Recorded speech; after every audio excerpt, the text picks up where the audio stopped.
আসসালামু আলাইকুম শিক্ষার্থী বন্ধুরা, তোমাদের সবাইকে নবরণ অনলাইন পাঠশালায় স্বাগত জানাচ্ছি। আজ আমরা পড়ব ষষ্ঠ শ্রেণীর বাংলা বিষয়ের গল্প শততার পুরস্কার। লিখেছেন মুহাম্মদ শহীদুল্লাহ।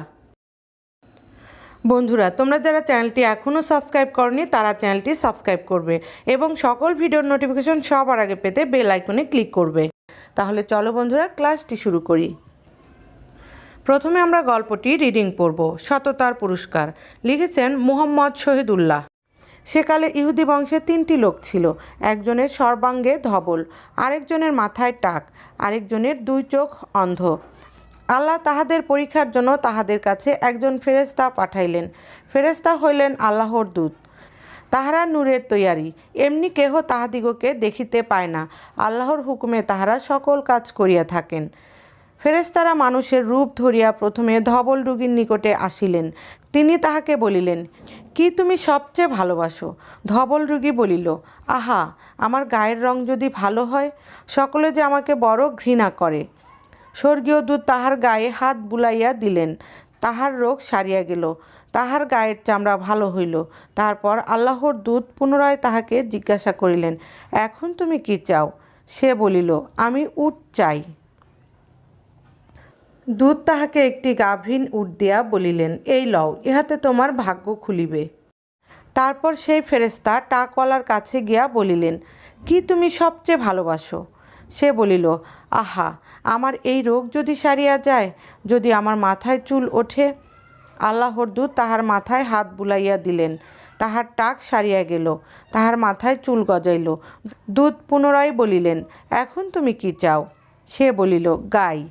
তিনি তাহাকে একটি গাভীন গাই দিয়া বলিলেন, এই লও, ইহাতে তোমার ভাগ্য খুলিবে।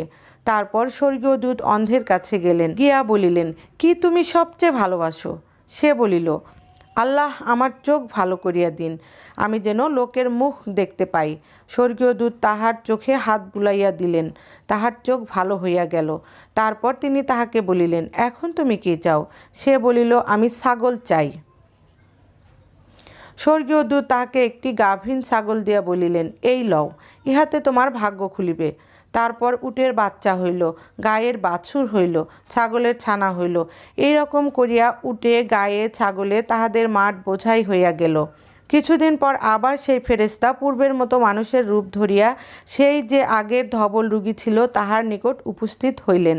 সেখানে গিয়া তিনি বলিলেন, আমি এক বিদেশী, বিদেশে আসি আমার সব পুঁজি ফুরাইয়া গিয়াছে। এখন আল্লাহর দয়া ছাড়া আমার আর দেশে ফিরিবার উপায় নাই। যিনি তোমার সুন্দর গায়ে রং দিয়াছেন, সুন্দর চামড়া দিয়াছেন, আর এত ধন দৌলত দিয়াছেন, তাহার দোহাই দিয়া তোমার কাছে একটি উট চাহিতেছি। সে বলিল, উটের অনেক দাম, কি করিয়া দেই? স্বর্গীয় দূত বলিলেন, ওহে, আমি যে তোমাকে চিনিতে পারিতেছি। তুমি না ধবল রোগী ছিলে, আর সকলে তোমাকে ঘৃণা করিত? তুমি না গরিব ছিলে, পরে আল্লাহ তোমাকে ধন দৌলত দিয়াছেন। সে বলিল, না, তা কেন? এসব তো আমার বরাবরই আছে। স্বর্গীয় দূত বলিলেন, আচ্ছা, যদি তুমি মিথ্যা বলিয়া থাকো, তবে তুমি যেমন ছিলে আল্লাহ আবার তোমাকে তাহাই করিবেন। তারপর দূত পূর্বে যে টাকওয়ালা ছিল তাহার কাছে গেলেন। সেখানে গিয়া আগের মতো একটি গাই চাহিলেন। সেও ধবল রোগীর মতো তাহাকে কিছুই দিল না। তখন দূত বলিলেন, আচ্ছা, তুমি যদি মিথ্যা কথা বলিয়া থাকো, তবে যেমন ছিলে আল্লাহ তোমাকে আবার তেমনই করিবেন। তারপর স্বর্গীয় দূত পূর্বে যে অন্ধ ছিল তাহার কাছে গিয়া বলিলেন, আমি এক বিদেশী, বিদেশে আমার সম্বল ফুরাইয়া গিয়াছে। এখন আল্লাহর দয়া ছাড়া আমার দেশে পৌঁছিবার আর কোনো উপায় নাই। তিনি তোমার চক্ষু ভালো করিয়া দিয়াছেন। আমি তোমাকে সেই আল্লাহর দোহাই দিয়া একটি ছাগল চাহিতেছি, যেন আমি সেই ছাগল বেচা টাকা দিয়া দেশে ফিরিয়া যাইতে পারি। তখন সে বলিল, হ্যাঁ, ঠিক তো, আমি অন্ধ ছিলাম, পরে আল্লাহ আমাকে দেখিবার ক্ষমতা দিয়াছেন। আমি গরিব ছিলাম, তিনি আমাকে আমির করিয়াছেন। তুমি যাহা চাও লও। আল্লাহর কসম, আল্লাহর উদ্দেশ্যে যে জিনিস লইতে তোমার মন চায়, তাহা যদি তুমি না লও, তবে আমি তোমাকে কিছুতেই ভালো লোক বলিব না।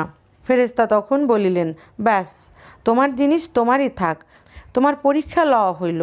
আল্লাহ তোমার উপর খুশি হইয়াছেন, আর তাহাদের উপর বেজার হইয়াছেন। শিক্ষার্থী বন্ধুরা, তোমরা এই শিক্ষণীয় চমৎকার গল্পটি আরও কয়েকবার পড়বে, তাহলে তোমাদের প্রশ্নের উত্তরগুলো পড়তে খুব সহজ হবে। শব্দার্থ ও টিকা। শিক্ষার্থীরা তোমাদের এখানে শব্দগুলো দেওয়া আছে এবং অর্থগুলো দেওয়া আছে, তারপরে আমি তোমাদের এগুলো পড়ে শোনাচ্ছি। ধবল সাদা, এখানে কুষ্ঠরোগ অর্থে ব্যবহৃত হয়েছে। ইহুদি হজরত মুসা আলাইহিস সালাম প্রবর্তিত ধর্মের অনুসারী। আমির প্রধান, ধনী, ধনবান, সম্ভ্রান্ত লোক। সর্বাঙ্গে সর্বযোগ অঙ্গ, সারা শরীর, সমস্ত দেহ। কসম শপথ, দোহাই, আল্লাহর কসম। স্বর্গীয় দূত আল্লাহর বার্তাবাহক, সংবাদবাহক। নূর জ্যোতি, আলো। পুঁজি সম্বল, মূলধন। দোহাই শপথ, কসম, সম্বল, পাথেয় পুঁজি। বেজার অখুশি, অসন্তুষ্ট। পাঠের উদ্দেশ্য সততা ও নৈতিক মূল্যবোধের পরিচয় দিতে পারবে। শিক্ষার্থী বন্ধুরা, এই গল্পটি পড়ে আমরা শিখলাম সততা ও নৈতিক মূল্যবোধ। পাঠ পরিচিতি। পাঠ পরিচিতি বলতে এই গল্পটি কোথা থেকে নিয়ে লেখা হয়েছে সে বিষয়ে এখানে বলা হয়েছে। মোহাম্মদ শহীদুল্লাহ এই গল্পে হাদিসের কাহিনী লিপিবদ্ধ করেছেন। এই গল্পের মূল বাণী হচ্ছে আল্লাহ মানুষকে পরীক্ষা করেন এবং সৎ লোককে যথাযথ পুরস্কার দেন। ইহুদি বংশের 3 জন লোককে পরীক্ষা করার জন্য আল্লাহ একজন ফেরেশতা পাঠান।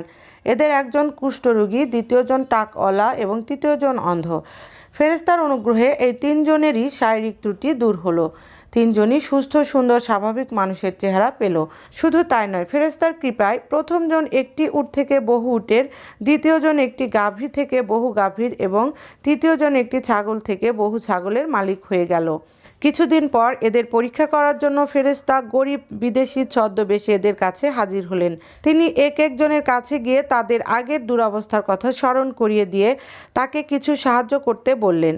প্রথম 2 জন তাদের আগের অবস্থার কথা অস্বীকার করে ছদ্মবেশী ফেরেশতাকে খালি হাতে বিদায় দিল, কিন্তু তৃতীয় জন নির্দ্বিধায় তাকে তার ইচ্ছে মতো সব কিছু দিতে রাজি হলো। আল্লাহ তার উপর খুশি হলেন এবং তার সম্পদ তার রয়ে গেল। কিন্তু প্রথম 2 জনের উপর আল্লাহ নাখোশ হলেন এবং তাদের অবস্থা আগের মতো হয়ে গেল। অকৃতজ্ঞরা তাদের অকৃতজ্ঞতার উপযুক্ত ফল পেল। লেখক পরিচিতি। মোহাম্মদ শহীদুল্লাহর জন্ম 1885 খ্রিস্টাব্দে ভারতের পশ্চিমবঙ্গের 24 পরগনা জেলার পেয়ারা গ্রামে। তিনি বহুভাষাবিদ ও পণ্ডিত হিসাবে খ্যাত। মোহাম্মদ শহীদুল্লাহ 1910 সালে কলকাতা সিটি কলেজ থেকে সংস্কৃতিতে বিএ অনার্স ও 1912 সালে কলকাতা বিশ্ববিদ্যালয় থেকে ভাষাতত্ত্বে এমএ পাশ করেন। তিনি ছিলেন কলকাতা বিশ্ববিদ্যালয়ের ভাষাতত্ত্ব বিভাগের প্রথম ছাত্র। পরে তিনি প্যারিস সোরবন বিশ্ববিদ্যালয় থেকে ডক্টর অফ লিটারেচার ডিগ্রি লাভ করেন। বাংলা ভাষা ও সাহিত্যের ইতিহাস রচনায় তিনি অসাধারণ পাণ্ডিত্যের পরিচয় দিয়েছেন। বাংলা ব্যাকরণ রচনাতেও তার অবদান স্মরণীয়। শিক্ষার্থী বন্ধুরা, এখন আমরা অনুশীলনী প্রশ্ন উত্তরগুলো জানব। বহু নির্বাচনী প্রশ্ন। 1 নাম্বার, ফেরেশতারা কেন ইহুদিদের কাছে এসেছিলেন? উত্তর, পরীক্ষা নেওয়ার জন্য। 2 নাম্বার, তৃতীয় ব্যক্তি ফেরেশতাকে সব কিছু দিতে রাজি হয়েছিল কেন? উত্তর, আল্লাহর প্রতি কৃতজ্ঞ থাকায়। উদ্দীপকটি পড়ে 3 ও 4 নম্বর প্রশ্নের উত্তর দাও। নন্দীপাড়া গ্রামের নওশাদ আজন্ম পরহিতব্রতী মানুষ। শিক্ষার্থী বন্ধুরা, এখানে পরহিতব্রতী বলতে বোঝাচ্ছে পরোপকারী, যে ব্যক্তি সবসময় পরের উপকার করে। এই তো সেদিন প্রতিবেশী কাশেমের বাড়িতে আগুন লাগলে নিজের জীবনের ঝুঁকি নিয়ে কাশেমকে নিশ্চিত মৃত্যুর হাত থেকে উদ্ধার করে নওশাদ। কিন্তু ঠিক কয়েকদিন পরই কাশেম আদালতে নওশাদের বিরুদ্ধে মিথ্যা সাক্ষ্য দিতে দ্বিধা করে না। 3 নাম্বার, উদ্দীপকের নওশাদ এবং সততার পুরস্কার গল্পের তৃতীয় ব্যক্তির মানসিকতা কোন দিক থেকে বেশি সাদৃশ্যপূর্ণ? অর্থাৎ এখানে নওশাদ এবং গল্পের তৃতীয় ব্যক্তি অর্থাৎ অন্ধ ব্যক্তি, এই 2 জন ব্যক্তির সঙ্গে মিল কোথায় আছে? শিক্ষার্থী বন্ধুরা, এখানে যে 4টি অপশন দেওয়া আছে এই 4টি অপশনের কোনোটি এই প্রশ্নের উত্তর না। 4 নাম্বার, উদ্দীপকের কাসিম এবং গল্পের প্রথম 2 ব্যক্তির আচরণে প্রকাশ পেয়েছে 1 জীবে প্রেম, 2 মনুষ্যত্ববোধ, 3 পরোপকারিতা। নিচের কোনটি সঠিক? ক 1 ও 2, খ 1 ও 3, গ 2 ও 3, ঘ 1, 2 ও 3। শিক্ষার্থী বন্ধুরা, এই প্রশ্নের জন্য যে অপশনগুলো দেওয়া হয়েছে সেই অপশনগুলোর মধ্যে এই প্রশ্নের উত্তর নেই। সৃজনশীল প্রশ্ন। উদ্দীপকটি পড়ে নিচের প্রশ্নগুলোর উত্তর দাও। শিক্ষার্থী বন্ধুরা, 1 নম্বরে যে উদ্দীপকটি আছে এটি আমরা খুব ভালো করে পড়ব, তারপর নিচের প্রশ্নগুলোর উত্তর দিব।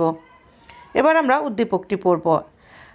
কালাম, আবুল ও হাফিজ একই গ্রামে বাস করে। তাদের অবস্থা তেমন ভালো নয়, কোনো মতে দিন অতিবাহিত করে। হাজী মকবুল সাহেব তার জাকাতের টাকা দিয়ে আবুলকে একটা রিক্সা, কালামকে একটা ভ্যান গাড়ি আর হাফিজকে একটা সেলাই মেশিন কিনে দিল আর বলল, তোমরা পরিশ্রম করে খাও আর তোমাদের সাধ্যমতো গরিব মানুষের উপকার করো। কিছুদিন পর হাজী সাহেব তাদের পরীক্ষা করার জন্য এক ভিক্ষুককে পাঠালো তাদের কাছে সাহায্য চাইতে। আবুল আর কালাম কোনো সাহায্যই করলো না, কিন্তু হাফিজ বিনে পয়সায় ভিক্ষুকের জামাটা সেলাই করে দিল। এখন আমরা প্রশ্নগুলো কি সেটি জানব। ক, স্বর্গীয় দূত কয়জন ইহুদিকে পরীক্ষা করেছিলেন? খ, স্বর্গীয় দূত মানুষের ছদ্মবেশ ধারণ করেছিলেন কেন? গ, কালাম ও আবুলের কাজের মাঝে সততার পুরস্কার গল্পের যে দিকটি প্রতিফলিত হয় তা ব্যাখ্যা করো। ঘ, হাফিজের কাজের মধ্যেই সততার পুরস্কার গল্পের মূল শিক্ষা নিহিত, কথাটি বিশ্লেষণ করো। শিক্ষার্থী বন্ধুরা, এখন আমরা এই প্রশ্নগুলোর উত্তর জানব। 1 নম্বর প্রশ্নের উত্তর। ক, স্বর্গীয় দূত 3 জন ইহুদিকে পরীক্ষা করেছিলেন। খ, ইহুদি বংশের 3 জন লোকের সততা পরীক্ষা করার জন্য স্বর্গীয় দূত মানুষের ছদ্মবেশ ধারণ করেছিলেন। ইহুদি বংশের 3 জন লোক ছিল, যাদের মধ্যে প্রথম জন ধবল রোগী, দ্বিতীয় জন টাকওয়ালা এবং তৃতীয় জন অন্ধ। আল্লাহ তাদের সততা পরীক্ষা করার জন্য এক ফেরেশতা পাঠালেন, তাই ফেরেশতা তখন মানুষের রূপ ধরে তাদের কাছে গেলেন। গ, কালাম ও আবুলের কাজের মাঝে সততার পুরস্কার গল্পের অকৃতজ্ঞতা ও অসততার দিকটি প্রতিফলিত হয়েছে। সততা ও কৃতজ্ঞতা বোধ মানব জীবনের অন্যতম শ্রেষ্ঠ গুণ। যে সৎ তাকে সবাই পছন্দ করে, বিশ্বাস করে। আল্লাহ সৎ ও কৃতজ্ঞ মানুষকে ভালোবাসেন, আর যে অসৎ তাকে ঘৃণা করেন এবং শাস্তি দেন। উদ্দীপকের কালাম ও আবুলের কাজের মাঝে অকৃতজ্ঞতা ও অসততা পরিলক্ষিত হয়, কারণ তারা অন্যের সাহায্য নিয়ে নিজেদের আর্থিক অবস্থার উন্নতি করলেও দরিদ্রকে সাহায্য করতে অস্বীকার করে। তাদের এই অকৃতজ্ঞতার সাদৃশ্য রয়েছে সততার পুরস্কার গল্পের ধবল রোগী ও টাকওয়ালার কাজের সাথে, কারণ তারাও আল্লাহর দয়ায় রোগ মুক্তি ও সম্পদের মালিক হলেও পরবর্তীতে তা অস্বীকার করে। গল্পের এই দিকটি উদ্দীপকের কালাম ও আবুলের মাঝে প্রতিফলিত হয়েছে। ঘ, হাফিজের কাজের মধ্যে সততার পুরস্কার গল্পের মূল শিক্ষা নিহিত। মন্তব্যটি যথার্থ। যারা ভালো কাজ করেন, বিপদের সময় মানুষের পাশে দাঁড়ান, উপকারীর উপকার স্বীকার করেন, আল্লাহ তাদের পছন্দ করেন, তাদের জীবনে সফলতা ধরা দেয়।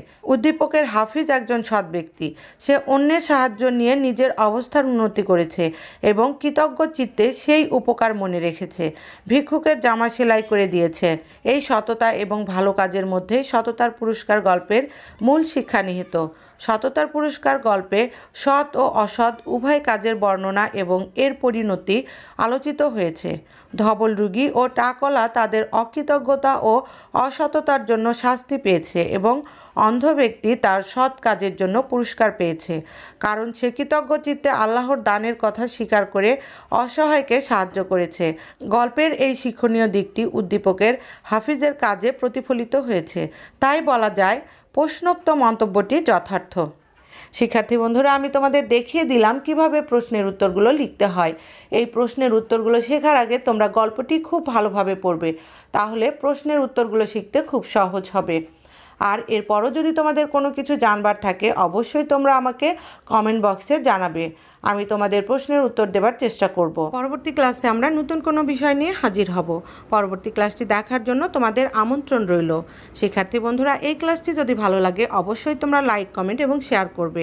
তোমাদের সবাইকে অসংখ্য ধন্যবাদ। আল্লাহ হাফেজ।